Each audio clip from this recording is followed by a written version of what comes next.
یہ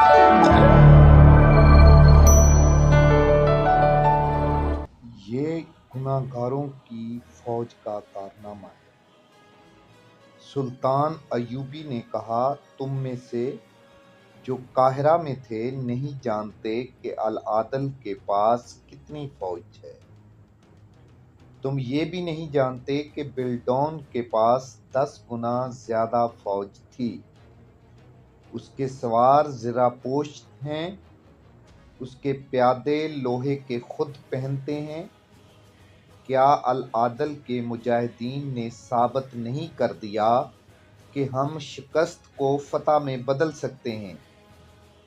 کیا تم مجھ سے یہ توقع رکھتے ہو کہ سر پکڑ کر بیٹھ جاؤں؟ اگلی جنگ کی تیاری کرو، مجھے فوج کی بھرتی دو۔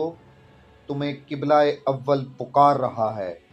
میں دشمن کے ساتھ کوئی سمجھوتا اور کوئی معاہدہ نہیں کروں گا۔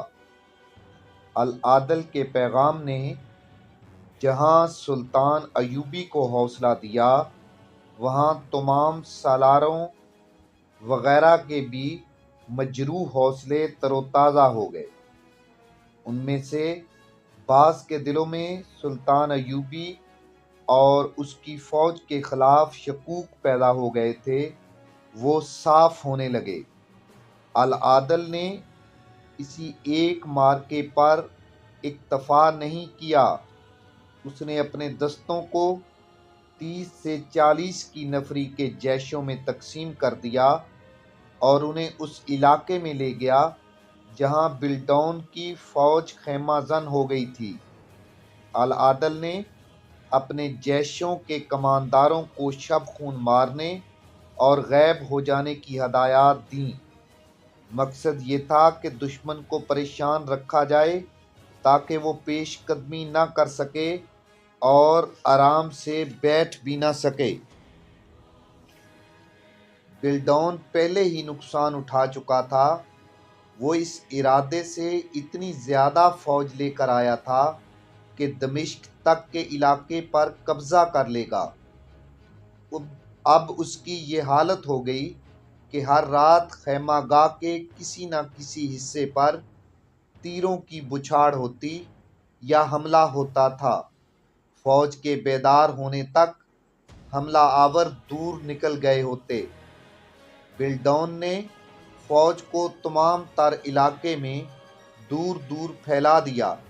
العدل کے چھاپہ ماروں کو پکڑنے کے لیے اس نے بھی ٹولیاں تیار کیں جو رات کو گشت پر رہتی تھیں، مگر ہر صبح بلڈون کو یہ خبر سننی پڑتی تھی کہ آج فلاں کیمپ پر حملہ ہوا ہے یا فلاں ٹولی ماری گئی ہے۔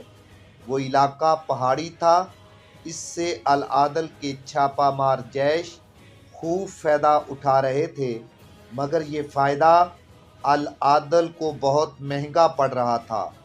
چھاپہ مار اتنی دلیری سے شب خون مارتے تھے کہ دشمن کے کیمپ کے اندر چلے جاتے اور ان میں سے چند ایک جانیں قربان کر دیتے تھے۔ اس طریقہ جنگ اور اس قربانی سے العدل کوئی علاقہ فتح نہیں کر سکتا تھا، وہ دشمن کو وہاں سے پیچھے بھی نہیں ہٹا سکتا تھا، لیکن یہ فائدہ کچھ کم نہیں تھا کہ صلیبیوں کی اتنی بڑی فوج پیش قدمی کرنے کے قابل نہیں رہی تھی۔ اگر بلڈون پیش قدمی کرتا تو آمنے سامنے جنگ میں العدل اتنی قلیل فوج سے اس کے سامنے 2 گھنٹے بھی نہیں ٹھہر سکتا۔ اس نے بلڈون کے کیمپ میں کام کرنے والے مقامی لوگوں میں اپنے جاسوس بھی چھوڑ رکھے تھے، وہ دشمن کی ذرا ذرا سی حرکت کی اطلاع العدل کو دے دیتے تھے۔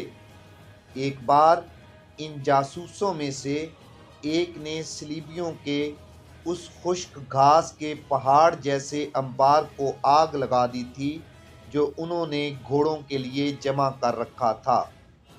العدل کو اطلاع مل چکی تھی کہ دمشق سے تھوڑی سی کمک آ رہی ہے۔ حلب سے کمک ملنے کا مطلب یہ تھا کہ اس کو نیا حوصلہ مل جاتا۔